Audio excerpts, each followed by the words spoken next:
Ce projet AVC-CM2 s'inspire d'une idée originale qui a été mise en place par Marie Bruyandet, qui est neurologue à l'hôpital Saint-Joseph, qui a débuté ses premières réunions AVC-CM2 dans les écoles du 92, il y a maintenant 2 ans.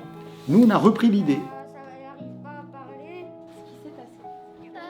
En CM2, ils sont très ouverts d'esprit, c'est-à-dire que c'est l'âge où on commence à leur parler de tous les dangers pour la santé, de tous les dangers d'Internet, de tout ce qui peut un jour potentiellement poser problème.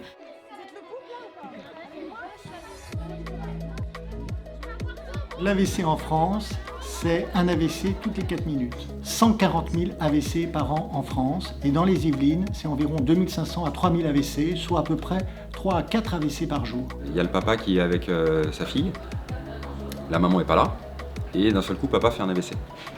Qui prévient?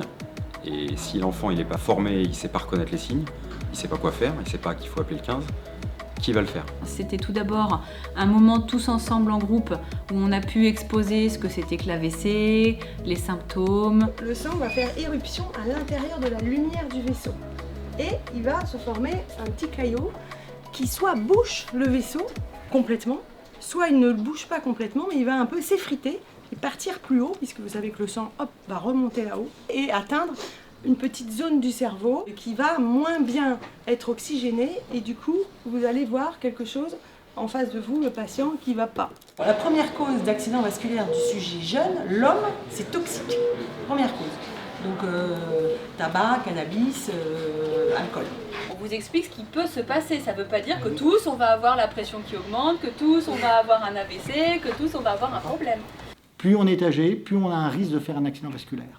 Et ensuite, pour les plus jeunes, il y a aussi une augmentation de l'incidence des AVC, parce qu'il y a, je dirais, des règles d'hygiène de vie qui sont de moins en moins bien respectées, en particulier sur le plan alimentaire, tabac, alcool, sport. Est-ce que manger trop de légumes et de fruits augmente le risque d'AVC? Non. Bon, ces enfants. L'AVC, il arrive tout d'un coup. C'est je vais très très bien. Et tout d'un coup, j'ai quelque chose qui ne marche plus du tout. Il n'y a pas de signe qu'on appelle avant-coureur, ça ne prévient pas. Et surtout, ça ne fait pas mal. Les enfants ont besoin d'être imprégnés très tôt des règles de vie, des bonnes règles de vie. Et cette information leur permet aussi de reconnaître les signes d'AVC très tôt. N'ayez pas peur de ne pas savoir répondre à toutes les questions. Si vous n'y arrivez pas, ils vont vous guider, ils vont vous aider, ils vont vous demander où vous êtes, avec qui vous êtes. Qu'est-ce qui se passe? Le traitement de l'AVC à la phase aiguë, c'est essentiellement une question de temps. Si vous arrivez après un délai, on ne peut plus rien faire. Le camion, la personne qui a fait un AVC, la bouche de travers, le bras qui tombe. Le message le plus important, c'est appeler le 15. Ce qui est important, c'est les ateliers dessinés, le SAMU, le camion et puis le téléphone. Ça veut dire qu'il faut appeler tout de suite. Et le fait d'appeler tout de suite pompiers ou SAMU 15, c'est très important. Ça, ils comprennent. Non, mais c'est bon, c'est très bien. J'ai pas bien fait, mais bon. Voilà, ça peut être un cerveau. Le cerveau, ça, il en a partout. C'était quoi Le cœur, c'est l'AVC, mais c'est aussi l'amour. Hein. On leur donne les trois signes, ils les reconnaissent, et après, ils appellent le 15, parce que le message qu'on leur donne, c'est appeler le 15 devant des signes d'AVC. Et il faut qu'ils relaient cette information vers les parents, vers leur famille, parents, grands-parents. Ça, c'est une partie du message. L'autre partie du message, c'est la prévention des facteurs de risque. Et ça, plus on commence tôt, mieux ça vaut. Ces actions d'information sont des expériences pilotes qui préfigurent des campagnes beaucoup plus larges qui vont se mettre en place dans les années qui viennent. Donc on les prenait par petits groupes et là il y avait un patient, un accompagnateur, le médecin du SAMU, un rapporteur, etc. où on leur donnait des petits scénarios. Donc ce sont 2 copains qui jouent à la maison tranquillement mercredi après-midi. Avec des accessoires de costume et où ils devaient rejouer une petite scène de la vie quotidienne. En gros, c'était avec mon copain, on jouait au tennis. J'ai appelé le SAMU et heureusement que j'ai intervenu tout de suite parce que après. Explique-lui ce que tu fais, allonge-toi. Moi j'étais le médecin, je lui ai demandé l'endroit où ils étaient, l'heure à laquelle ça a commencé et c'était quoi les symptômes. Mon copain est tombé il n'y a pas très longtemps. Quels sont les symptômes, que lui arrive-t-il? Il n'arrive plus à parler et il va très mal. D'accord, ben nous arrivons. Alors qu'est-ce que tu peux faire toi? Qu'est-ce que tu vas regarder? Tu lui demandes de pas bouger et tu Bouge vois pas. si ça bouge. Tu lui fais lever les 2 jambes. Voilà.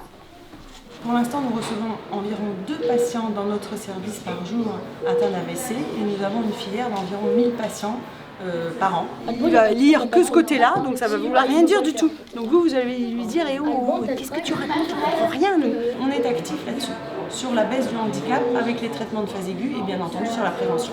Ce qui est important, c'est d'expliquer ce que vous voyez, pas d'essayer d'interpréter. Vous n'avez pas besoin de dire que c'est un accident vasculaire. C'est les autres là-bas qui le diront. Il est en train de leur lire une histoire et vous allez bien écouter ce qui va se passer. Les loisirs et l'activité physique, des loisirs, des sorties et des actifs aura ainsi une meilleure estime de soi. Mais c'est bizarre, pourquoi il n'est pas au début? Notre professeur, il lit que d'un côté. Je vais vous envoyer une équipe. Une ambulance et il faudra sans doute faire une imagerie cérébrale. C'est important parce que sinon ça pourrait récidiver. Ok, j'arrive tout de suite. Pour notre futur, c'est important que les jeunes générations soient formées et au plus tôt. Et parce qu'il n'y a pas toujours un adulte qui est sur les lieux, ça peut survenir partout, un AVC. L'AVC, c'est comme une pathologie majeure. Il y a 15 millions de cas par an dans le monde. Là, on rentre dans du concret, c'est-à-dire qu'on va trouver les enfants, on va dans leur école. C'est des médecins en plus, c'est des gens qui font ça tous les jours sur le terrain, qui leur expliquent qu'est-ce qui se passe, qu'est-ce qu'il faut rechercher, qu'est-ce qui doit les inquiéter, comment réagir. C'est pas les espèces de trucs qu'on met là. Ça s'appelle une seringue et ça c'est un pouce seringue. On leur a fait tester ce qu'on appelle le scope, c'est-à-dire que c'est notre appareil qui permet de monitorer, de surveiller toutes les constantes vitales. 87, 91, 99 c'est comme 100, hein, c'est très très bien. Et du coup ils ont essayé sur eux la prise de tension artérielle, de pression artérielle. Ils ont essayé le saturomètre qui est une petite pince qu'on met au bout du doigt pour savoir le taux d'oxygénation du sang. Ah oui, ça le doigt. Pas sur ce doigt-là. Je l'ai déjà fait, je vais faire ça. Et on leur a branché les petites électrodes pour voir que leur cœur battait bien et comment il battait, à quelle fréquence. C'est un petit peu un mythe, on rentre rarement dans un camion de SAMU, heureusement, parce que souvent c'est pas très bon signe. En tout cas, ils ont été très intéressés, les enfants. Ils savaient déjà plein de choses. Voilà, pour avoir les mains propres, parce que des fois on a des microbes et ça nous permet de les enlever. Ça sert à quoi à votre avis? Ça mange les patients. Je mets sur le blessés. Et c'est moi qui m'allonge? Oui. C'est les patients. Vous savez ce qu'on dit à la radio? Vous savez c'est quoi les messages qu'on passe? Non. Vous avez départ, vous avez arrivé sur les lieux, transport sur l'hôpital, arrivée à l'hôpital et retour base. C'est à 90 par minute. Ça veut dire que ton cœur, toutes les minutes, il se contracte 90 fois. À chaque fois qu'il y a un pic, c'est que ton cœur il se contracte. Toc, toc, toc. Les enfants sont réactifs et c'est eux qui vont nous aider, c'est sûr. Pour la planète déjà, et puis pour les AVC maintenant. Ils ont un sacré boulot. Le dimanche, la campagne, c'est toujours grand-mère qui gagne tous les jours. Un éclat de rire. Je lui dis quel train d'enfer, c'est encore toi la première. Mais soudain, où est son sourire?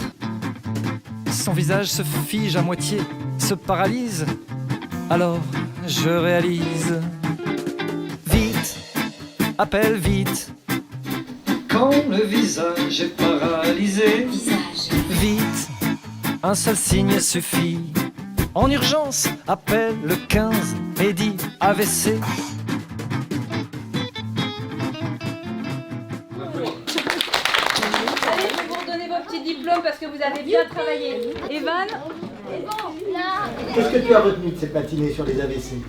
Que l'AVC c'est grave et que si quelqu'un en fait un, il faut vite appeler le SAMU. Tout l'objectif de nos campagnes, c'est de faire venir le patient le plus vite possible, l'acheminement le plus rapide vers l'hôpital, vers le centre neurovasculaire. Il y a 3 types d'AVC. Quand on a du mal à parler et qu'on ne sort pas les mots qu'on veut sortir. Quand un bras tombe, quand on a un membre qui ne tient pas, qui tombe. Les troubles de parole. Si on fume trop, enfin si on fume. Si on boit trop d'alcool. Si on mange du sucre, si on mange trop de sucre. Et le cœur. On a essayé de mettre une espèce de pince qui pince le doigt pour contrôler la respiration. Le plus important, c'est de bien contrôler sa tension. Arthuriel. Je crois. C'est ce jour la première expérience dans les Yvelines, dans une école élémentaire des Yvelines.